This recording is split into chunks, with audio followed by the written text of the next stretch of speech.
Halo anak-anakku semua, siswa-siswi yang Ibu banggakan. Selamat belajar ya dalam kegiatan belajar kita kali ini. Semoga kalian semua dalam keadaan sehat dan selalu bersemangat. Kali ini Ibu akan membawakan materi mengenai vektor. Mari simak dengan sesama ya. Selamat belajar. Adapun standar kompetensi, yaitu menerapkan konsep besaran fisika dan pengukurannya dengan kompetensi dasar, menerapkan prinsip penjumlahan vektor sebidang, misalnya perpindahan.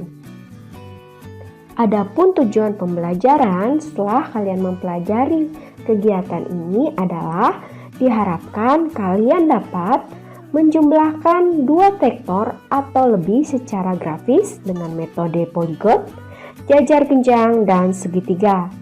Yang kedua, kalian dapat menentukan besar perpindahan total benda dengan menggunakan teorema Pythagoras. Dan yang ketiga, kalian dapat menguraikan vektor menjadi komponen-komponennya pada arah sumbu X dan sumbu Y.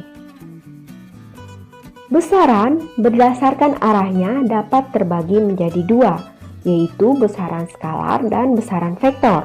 Yang dikatakan dengan besaran vektor adalah besaran yang memiliki nilai dan arah.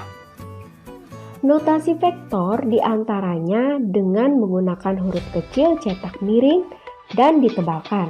Contohnya seperti ini. A yang ditebalkan dan digaris miring berarti vektor A. Dan B yang ditebalkan cetak miring berarti vektor B. Lambang vektor itu berupa anak panah. Panjang anak panah menggambarkan nilai atau besar vektor. Arah anak panah menyatakan arah vektor. Cara menggambar vektor secara grafis yaitu dengan dua cara. Yang pertama, menggambar dengan cara poligon, yaitu menggambar berlanjut atau bersambung. Kemudian, menggambar dengan cara jajar genjang, yaitu menggambar tiap vektor selalu dimulai dari titik awal. Baik, kita coba contoh soal yang pertama, yaitu penjumlahan vektor dengan metode poligon atau segitiga. Berapa besar penjumlahan vektor A ditambah dengan vektor B? Untuk cara poligon adalah menggambar berlanjut dengan arah yang sama. Vektor A arah ke atas atau ke utara, kemudian dilanjutkan dengan vektor B yang arahnya ke kanan, sehingga kita bisa dapatkan penjumlahan dari vektor A plus B adalah dari titik awal ke titik akhir. Yang berikutnya adalah contoh soal untuk metode jajar genjang. Berapa besar penjumlahan vektor A ditambah dengan vektor B? Untuk metode jajar genjang, yang harus kita lakukan pertama-tama adalah kita harus membuat sumbu X dan sumbu Y-nya dahulu. Kemudian, kita tempatkan vektor A dimulai dari titik awal dan vektor B arahnya ke kanan dimulai dari titik awal. Lalu kita buat kotak dari A ke B dan kita tarik garis diagonalnya. Nah, garis diagonalnya ini adalah penjumlahan dari vektor A ditambah dengan vektor B. Soal ketiga, berapa besar penjumlahan vektor negatif A ditambah vektor B? Untuk cara metode segitiga, langsung kita gambar vektor negatif A arahnya ke bawah, kemudian dilanjutkan dengan vektor B yang arahnya ke kanan, sehingga kita bisa mengambil penjumlahan vektornya yaitu dari titik awal ke titik akhir. Inilah penjumlahan dari vektor negatif A ditambah vektor B. Contoh soal untuk metode jajar genjang. Berapa besar penjumlahan vektor negatif A ditambah dengan vektor B? Untuk metode jajar genjang, kita harus membuat sumbu X dan sumbu Y-nya dahulu. Kemudian vektor yang selalu dimulai dari titik awal, di mana vektor negatif A arah ke bawah dan vektor B arahnya ke kanan. Lalu kita buat garis kotak. Ambil garis diagonal di tengahnya. Itulah besar penjumlahan dari vektor negatif A ditambah dengan vektor B. Untuk soal berikutnya yaitu penjumlahan vektor A ditambah vektor B dan ditambah dengan vektor C dengan metode poligon. Baiklah, kita gambar. Untuk vektor A arahnya ke atas, dilanjutkan dengan vektor B yang arahnya ke kanan, kemudian dilanjutkan lagi dengan vektor C yang arahnya ke bawah, sehingga bisa kita dapatkan penjumlahan vektor A plus B plus C adalah dari titik awal ke titik akhirnya. Berikutnya adalah contoh soal untuk metode jajar genjang dengan jumlah vektor lebih dari 2, yaitu penjumlahan vektor A ditambah vektor B ditambah dengan vektor C.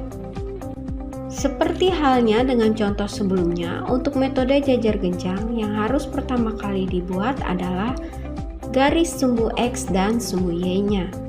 Kemudian kita tarik vektor A dari titik awal dan vektor B dari titik awal, kemudian kita buat kotak. Lalu kita ambil garis diagonalnya. Ini adalah garis diagonal vektor A ditambah dengan vektor B.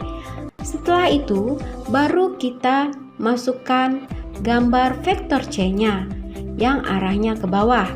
Kemudian, dari vektor penjumlahan A plus B dan vektor C, kita ambil diagonalnya.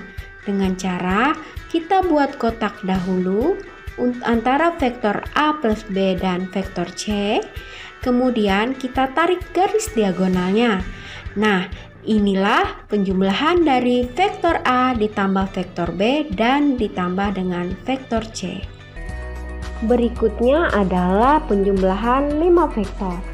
Vektor A ke arah kanan, vektor B ke arah bawah, vektor C ke arah kiri, vektor D ke selatan, vektor E ke utara.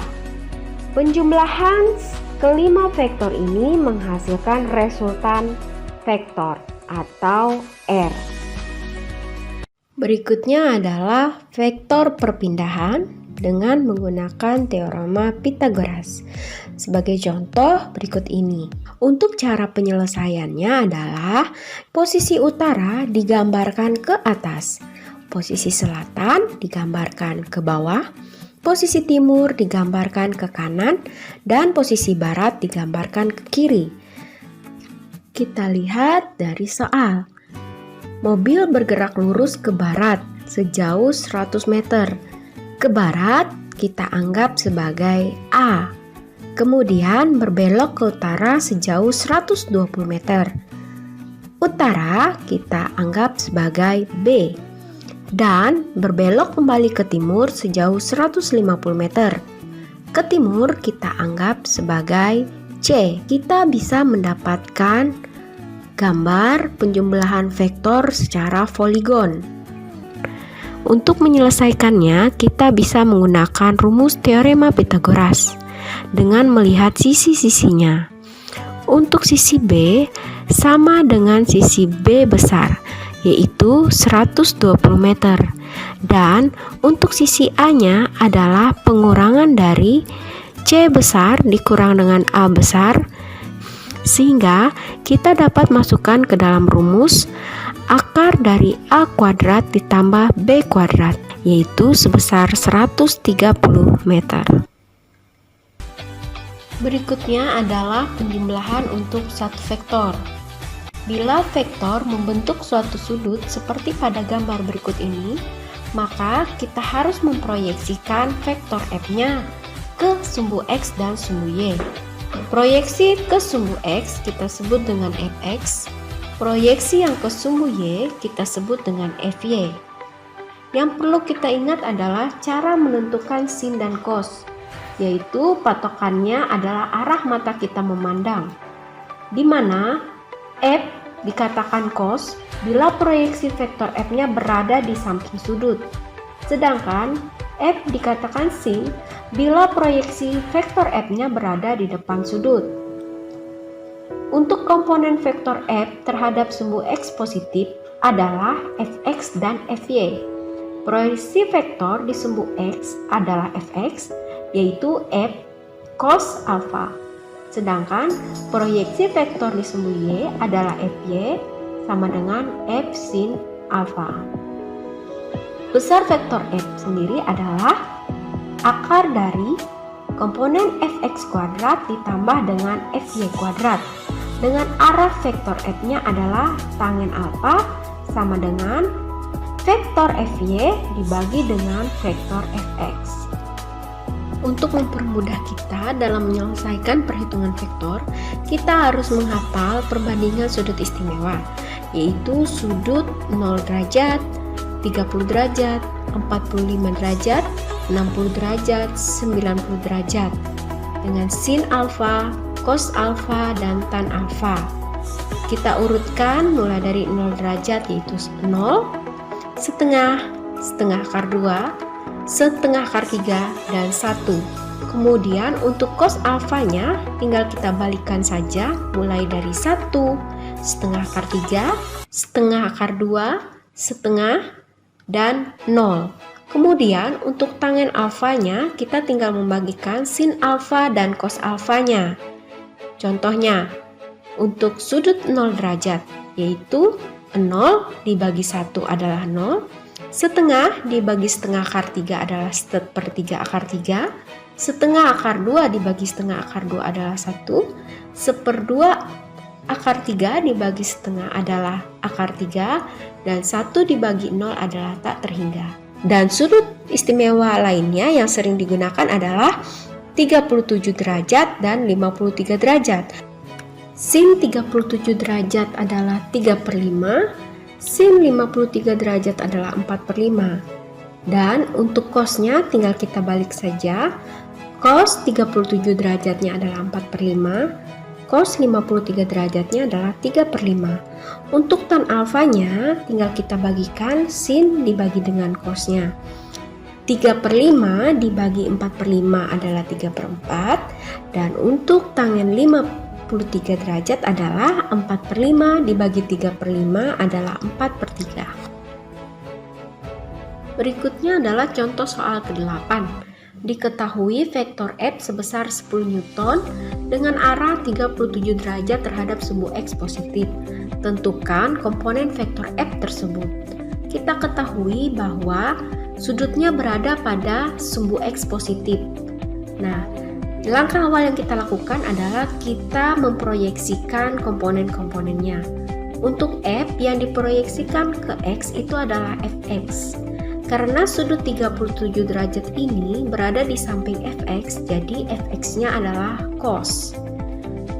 Sama dengan 10 dikali cos 37 derajat, yaitu 10 kali 4/5 sama dengan 8 Newton.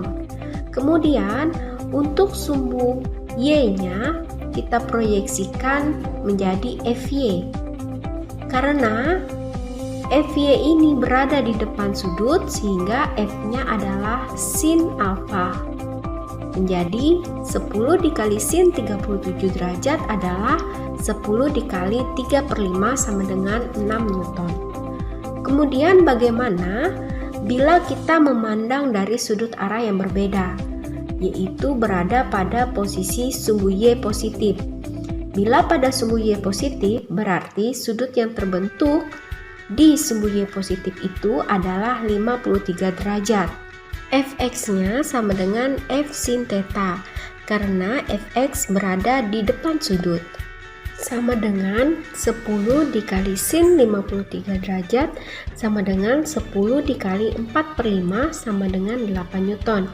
Dan untuk Fy-nya adalah F cos alpha karena F-nya berada di samping sudut. Sama dengan 10 cos 53 derajat sama dengan 10 dikali 3/5 sama dengan 6 Newton. Hasilnya sama bukan? Walaupun dilihat dari sudut yang berbeda. Nah, pembuktian untuk arahnya bisa kita buktikan. Arah untuk vektor adalah tan alfa sama dengan Fy dibagi Fx sama dengan 6/8 sama dengan 3/4. Alfa sama dengan arces tan atau tan pangkat min 1 dari 3/4 adalah 37 derajat.